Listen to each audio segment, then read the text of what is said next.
Antrotopías. Antrotopía 20. La insoportable necedad del ser.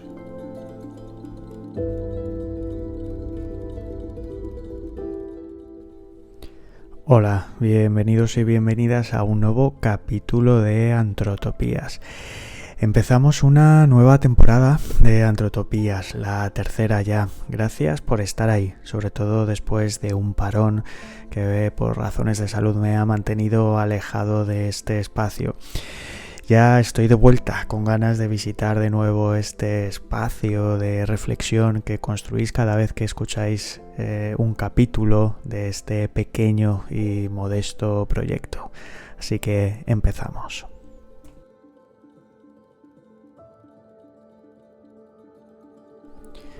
Me he planteado muchas veces cómo retomar los capítulos de este podcast en esta nueva temporada y quería hacerlo desde la honestidad, desde una posición que me permita presentarme ante vosotros despojado de alardes y grandilocuencias, desde la verdad de este, como os comentaba, pequeño y modesto proyecto.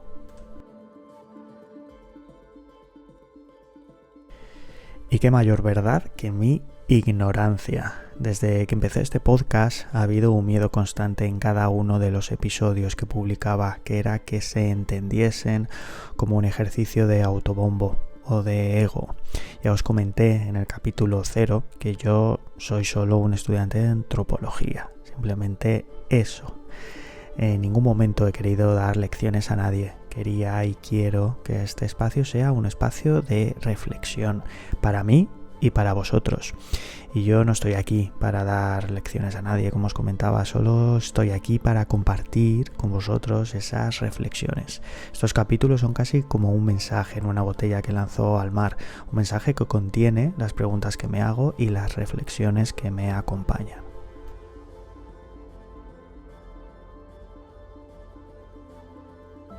Con el título de La insoportable necedad del ser, que como muchos habréis intuido es un guiño a la obra del checo Milan Kundera, quería reflexionar con todos vosotros sobre la necedad y lo necio.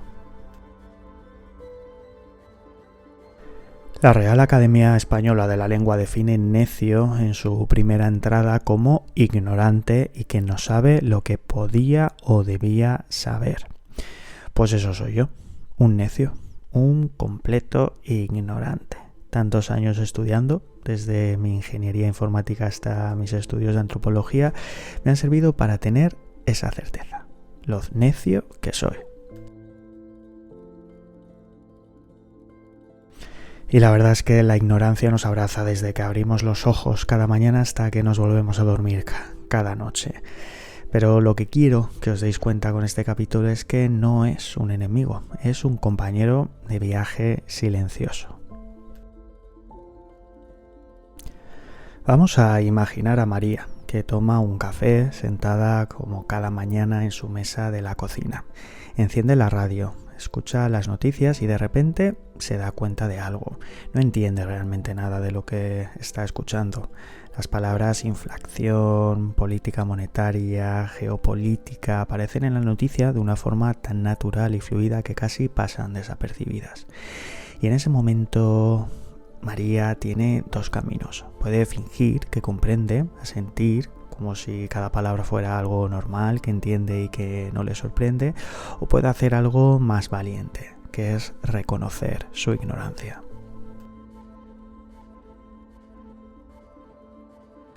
La verdadera inteligencia no habita en los títulos universitarios ni en los discursos pomposos. Vive en ese instante vulnerable donde una persona mira al mundo y dice, no lo sé. Es un acto de honestidad radical, una honestidad personal e intelectual que nos libera. Imagina el conocimiento como un océano infinito. Los expertos no son los que han conquistado todo el mar, son los que son más conscientes de su inmensidad. Saben que cada ola que estudian revela miles de misterios nuevos. Su sabiduría no está en acumular, sino en asombrarse. No se trata de saber más, sino de ser más curiosos. De mirar el mundo con los ojos grandes, como un niño que descubre por primera vez que las nubes no son algodones pegados al cielo. Además, la ignorancia nos democratiza. El científico más brillante o el estudiante que acaba de empezar sus estudios comparten el mismo territorio, que es el asombro. Nuestra ignorancia no es una limitación, es una invitación, una puerta entreabierta hacia mundos que ni siquiera imaginábamos. Cada no sé es el primer paso de un viaje. Eso es lo que me gustaría que fuese este podcast, esa puerta abierta que nos invite a explorar el mundo que nos rodea desde una posición honesta, aceptando que somos ignorantes y que lo vamos a ser siempre. Solo así podremos seguir aprendiendo. ¿No os ha pasado algunas veces que estáis hablando con alguien y parece que lo sabe todo? Parece que siempre tiene alguna opinión, que ha leído algo sobre cualquier tema que pueda salir en la conversación. Además, por supuesto, esa persona sabe más que los demás. Cualquiera puede haberse formado durante años en un aspecto que esa persona va a saber mucho más, con haber leído un par de artículos en internet o haber escuchado al gurú de turno en un canal de Twitch que ha comentado algo sobre el tema, que por supuesto solo él o ella saben porque solo ellos tienen acceso a la verdadera información. Es una pena, porque al final esas personas nunca van a aprender de verdad, porque esa actitud, la de saberlo todo, les aleja de la posibilidad de aprender, porque claro, para aprender hay que aceptar que no sabes y solo desde ahí comenzar el camino. Yo siempre he tenido miedo de parecer pedante en las conversaciones, espero no haber dado esa imagen en algún momento. Pero bueno, volviendo al tema, ¿por qué nos cuesta tanto aceptar que no sabemos algo? ¿Por qué nos cuesta tanto aceptar nuestra ignorancia? ¿Por qué es insoportable la necedad de nuestro ser? Nuestra cultura nos ha vendido la idea del conocimiento como una armadura. Vamos a pensar en otro ejemplo. Imaginemos a Pedro. Está en una cena con amigos. Alguien menciona la situación geopolítica en Oriente Medio. Pedro no entiende nada, pero asiente, suelta un comentario vago, repite algo que ha escuchado en algún sitio o que ha leído por internet. Seguro que os habéis encontrado en esa situación muchísimas veces. Pero ¿por qué actuamos así? Bueno, pues la respuesta no es simple. Viene de un entramado social complejo donde parecer inteligente se ha convertido en una necesidad casi tan importante como respirar. Desde la escuela nos han enseñado que equivocarse es un fracaso, no una oportunidad de aprendizaje. Nuestro cerebro tiene mecanismos de defensa increíblemente sofisticados. La vergüenza de parecer ignorante es tan potente que preferimos inventar, divagar, cambiar de tema antes que reconocer simplemente que no sabemos de lo que están hablando. Las instituciones, a su vez, han jugado un papel crucial en esta construcción. La educación tradicional nos ha enseñado que el valor de una persona se mide por lo que sabe, no por su capacidad de aprender. Los exámenes no celebran la curiosidad, celebran la respuesta correcta. Nos mentimos a nosotros mismos, construimos capas de conocimiento superficial, un barniz intelectual que oculta nuestra vulnerabilidad.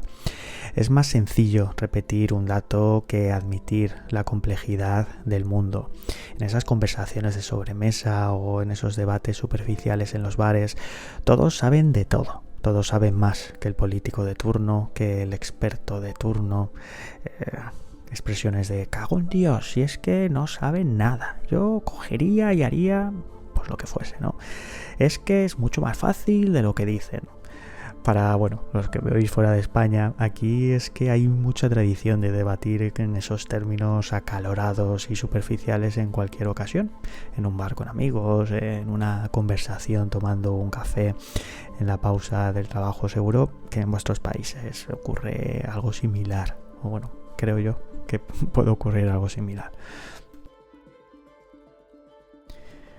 Pero volviendo a la pregunta clave, ¿por qué ocurre esto? Pues aquí aparecen de nuevo dos figuras a las que ya he recurrido en anteriores capítulos y que ya nos tendrían que empezar a sonar: Pierre Bourdieu y Michel Foucault. Es inevitable no recurrir a ellos cuando hablamos de conocimiento, de poder y de su construcción cultural.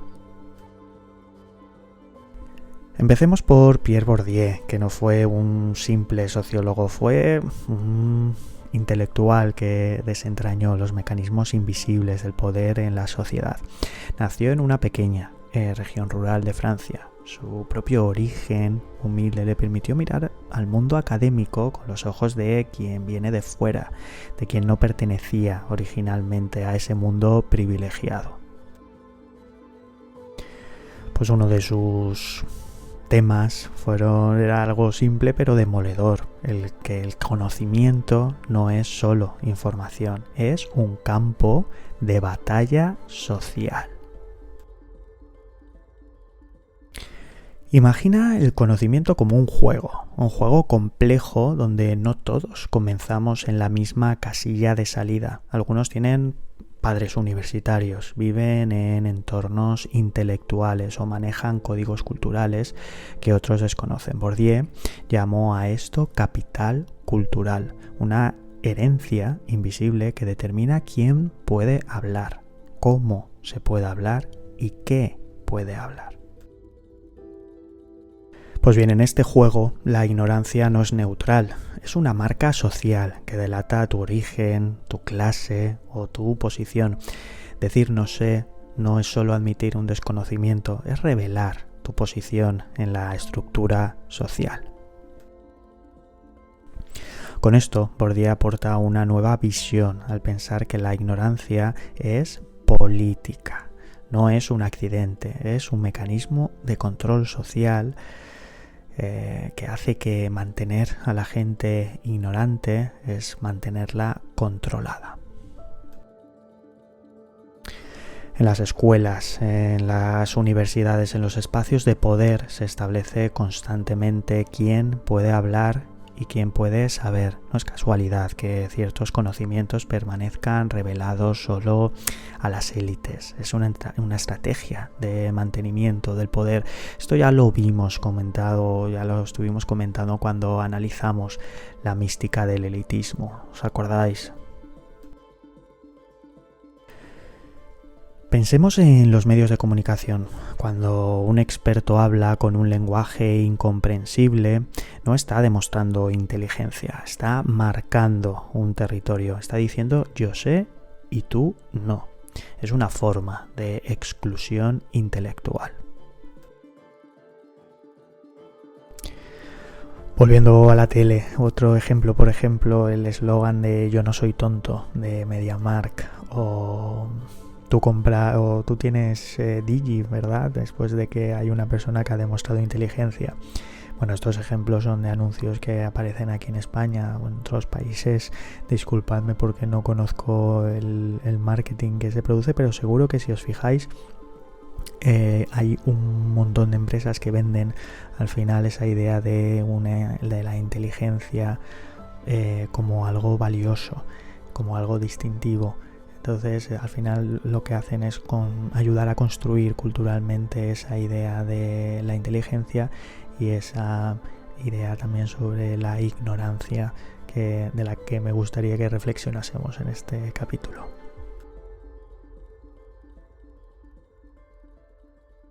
Con este enfoque, Bourdieu democratiza el conocimiento.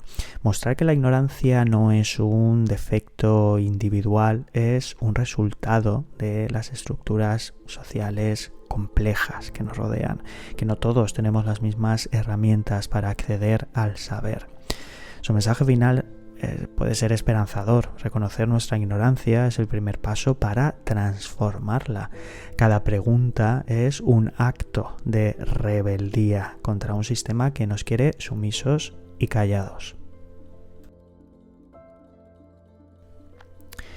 No se trata de saber más, se trata de entender cómo funciona ese juego del conocimiento.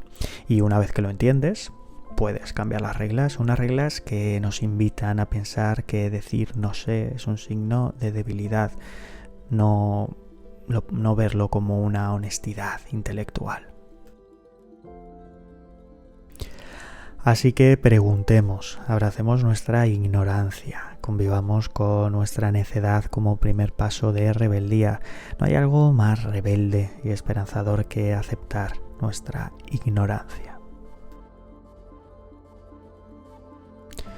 Bueno, volviendo a esas figuras relevantes que comentaba, vamos a ver que Michel Foucault va un poco más lejos al entender que el poder no solo se ejerce con la fuerza, sino que también se ejerce con el conocimiento. Cada vez que alguien habla con seguridad de un tema que no domina, está ejerciendo un tipo sutil de control social. Es más fácil repetir un titular que admitir la complejidad real de las cosas.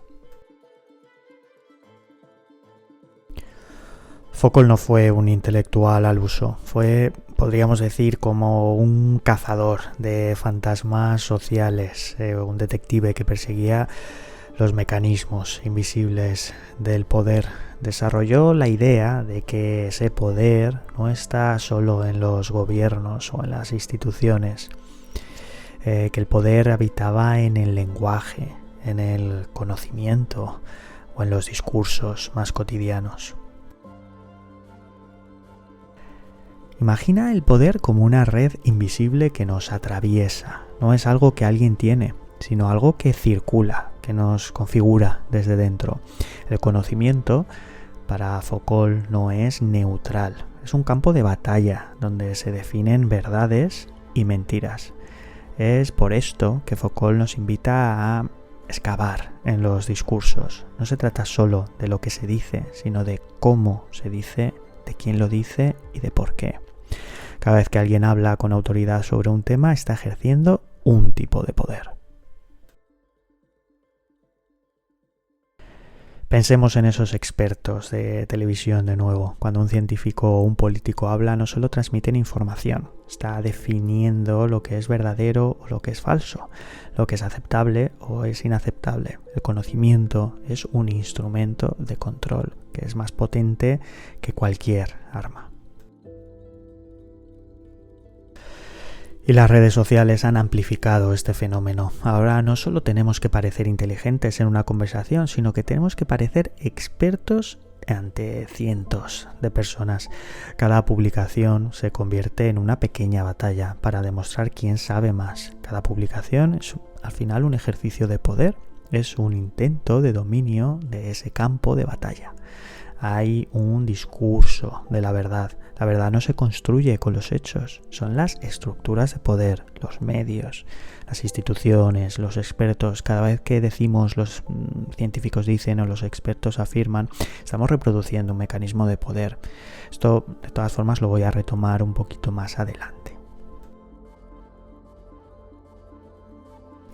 Lo que quiero que nos quede claro hasta ahora, primero es que la clave para avanzar es aceptar nuestra ignorancia, algo que nos cuesta porque el conocimiento es poder. Es un poder que está presente de formas sutiles en todo lo que nos rodea, un poder que está inmerso en los discursos y en cómo estos se desarrollan ante nosotros. Un discurso, forma de post en una red social o una noticia publicada en un medio, o un hilo en la red social X, o incluso este podcast, es un movimiento en ese campo de batalla. Somos ignorantes, pero aceptar esa ignorancia es la clave para romper con ese sistema de poder. No se trata de saber más, se trata de entender cómo se construye el conocimiento y una vez que lo entiendes, puedes liberarte.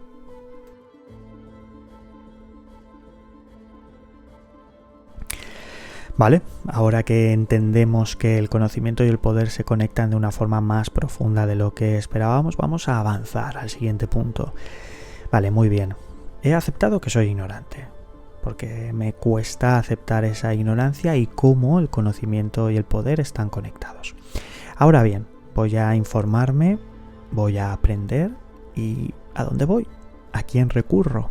Hay muchas fuentes de información a mi alcance. Hay libros, hay artículos científicos, hay fuentes validadas, pero también hay noticias en internet, hay vídeos en TikTok, hay hilos de post en X, hay noticias en prensa, en televisión, y es ahí donde empieza a complicarse el tema. Volvamos a imaginarnos a Pedro, ese que estaba con sus amigos y que no conocía muy bien o no sabía muy bien cómo continuar la conversación. Recibe un día un mensaje, abre su teléfono, tiene un mensaje de WhatsApp que le cuenta una historia increíble sobre una conspiración mundial. No hay fuentes, no hay contexto, pero algo en su interior le dice que podría ser cierto. ¿Cómo hemos llegado a ese punto? Seguramente habrás oído el dicho de que la mentira viaja más rápido que la verdad. No es una metáfora, es el funcionamiento real de nuestra economía de la información. Y aquí llegamos a un concepto sobre el que quiero reflexionar hoy, que es el de los bulos. Imagina un laboratorio invisible, no produce medicamentos ni tecnología, produce información. Cada bulo es un producto diseñado con precisión, como un objeto de consumo intelectual. ¿Cómo funciona ese bulo? Pues con 3 ingredientes principales: un poco de miedo, un mucho de simplicidad y sobre todo la confirmación de nuestros prejuicios. Un bulo perfecto nos tranquiliza, nos dice que el mundo es más simple de lo que parece, que hay culpables claros, que existe una explicación sencilla para problemas complejos.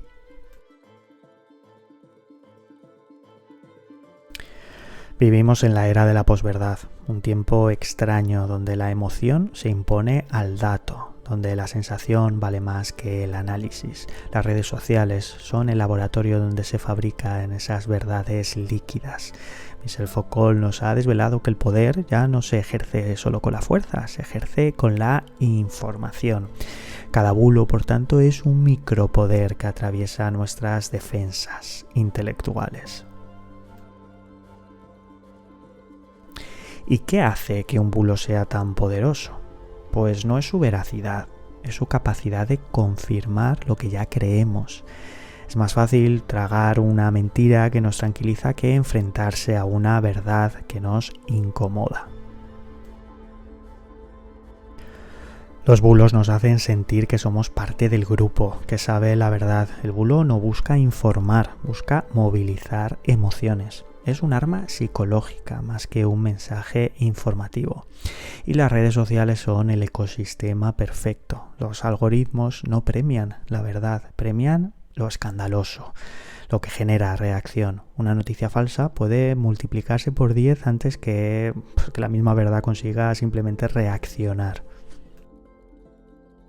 Algo que creo que es importante recalcar es que no creemos los bulos por estupidez, los aceptamos como mecanismos psicológicos complejos, porque necesitamos explicaciones simples para un mundo complicado y porque es más fácil mantener una mentira que admitir que nos equivocamos.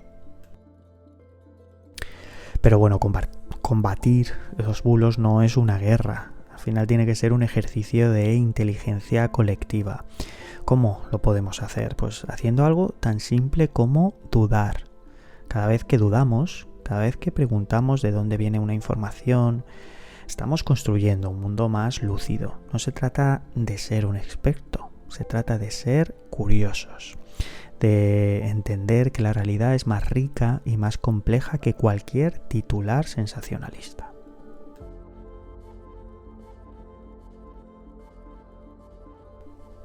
Y aquí es donde la antropología me ha ayudado tanto. Me ha dado la oportunidad de incorporar el arte de dudar.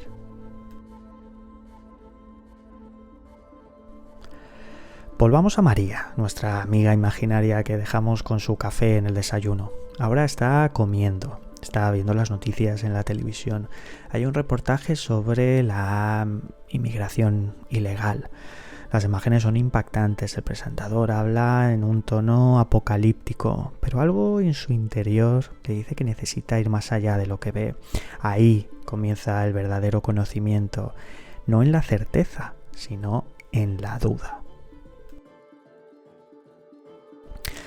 La antropología no es una ciencia que responde, es una ciencia que pregunta. Cada dato es una puerta abierta, no es un muro infranqueable. Cuestionar no es destruir, es construir.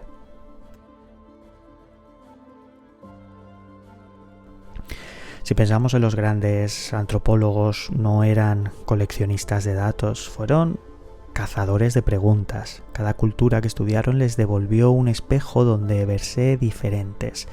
Cada encuentro era una oportunidad para desmontar sus propias certezas. Claude Lévi-Strauss, por ejemplo, nos enseñó que la diferencia no era un problema, era una oportunidad.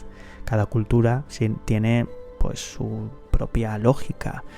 Entonces, entenderla no es juzgarla, es comprenderla.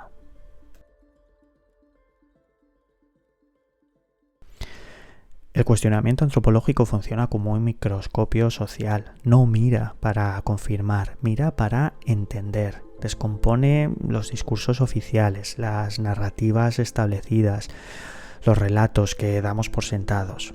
Si imaginamos el conocimiento como un territorio, los antropólogos son exploradores. No van con un mapa prediseñado, van con la capacidad de redibujarlo constantemente. Cada pregunta es una línea nueva y cada duda transforma ese mapa.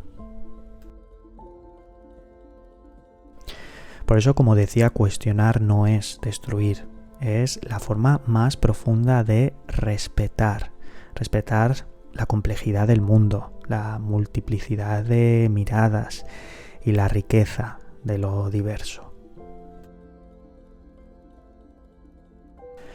Pero ¿cómo funciona este cuestionamiento? ¿Cómo podemos incorporarlo en nuestro día a día? Pues no es un método, es más bien una actitud. Eso implica, como primer paso, evitar los juicios inmediatos. Tendemos a juzgar, escuchamos algo y en nuestro interior ya estamos catalogando eso como algo bueno o malo, como acertado o errado. ¿Os acordáis de los primeros episodios cuando hablábamos del proceso de categorización? Pues las categorías muchas veces llevan juicios de valor.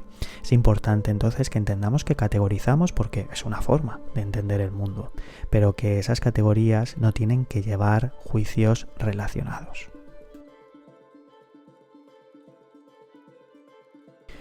Tenemos que escuchar antes de interpretar, entender el contexto de lo que está ocurriendo y reconocer nuestra propia parcialidad en ese momento, entendiendo nuestra posición al respecto.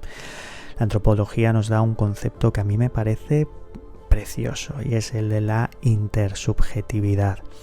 En una conversación, al leer un mensaje, al ver una noticia, estamos recibiendo una información que interpretamos bajo nuestra mirada, nuestra subjetividad. Pero en ese mismo mensaje hay otra subjetividad, que es la del emisor, que está incorporada en el mensaje. Ese mensaje se ha construido con una percepción de la realidad que es relativa al que lo generó. Entonces, en cualquier acto de comunicación, en cualquier interacción social, hay un baile de subjetividades, un montón de visiones de la realidad que se entrecruzan en ese mismo instante para construir una verdad. Esa es la intersubjetividad, ese mismo instante en el que todas las miradas del mundo se cruzan.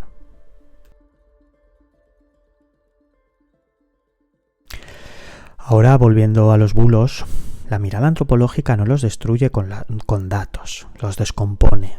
Al final se pregunta, ¿de dónde viene esta información? ¿Qué necesidad social genera? ¿Qué miedos o deseos alimenta?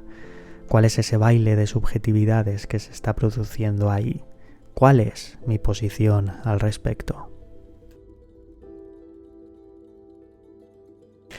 El verdadero conocimiento no está en las respuestas, está en la capacidad de hacer preguntas cada vez más complejas. No se trata de ser un experto, se trata de mantener viva la curiosidad, de entender que cada certeza es provisional, que el mundo es más rico y más complejo de lo que cualquier explicación simple pueda abarcar.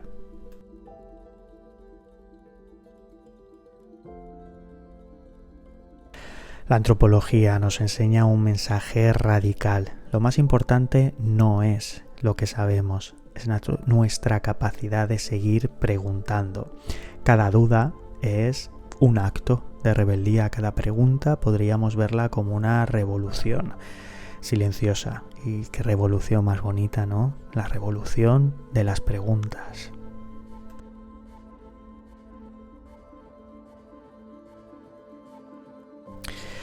Y con esto llegamos al final de este episodio. Quiero cerrar este capítulo con una llamada a la humildad intelectual. Te invito a hacer un ejercicio de honestidad y reconocer lo que no sabes. Es abrumador, hay tantas y tantas cosas que no sabemos. Pues bien, entonces buscamos información, pero hay que buscarla en fuentes confiables. Cuestiona lo que lees, lo que oyes, intenta ver ese juego de poder que se está produciendo en ese momento. Yo es lo que más disfruto. Cuando interiorizas esa actitud de cuestionamiento es divertidísimo asistir a ese juego de trileros en el que se convierten las noticias o una conversación, por ejemplo. Ves cómo unos utilizan un mensaje de una forma, cómo otros moldean la narrativa de otra, cómo uno busca el bulo o la confrontación. Entonces te das cuenta de que tienes que escuchar a los expertos, a los que de verdad saben, a los que seguramente te dan el mensaje desde su ignorancia, sin grandilocuencias ni titulares. Y sobre todo, y lo más importante, mantén viva la curiosidad, pregunta, porque recuerda que cada pregunta es un acto de rebeldía.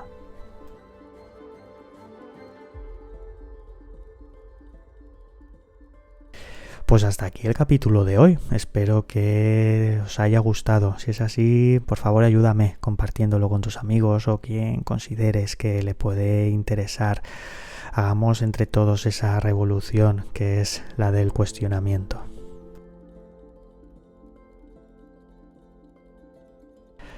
Como siempre, gracias por estar ahí. Nos escuchamos en la próxima Antrotopía.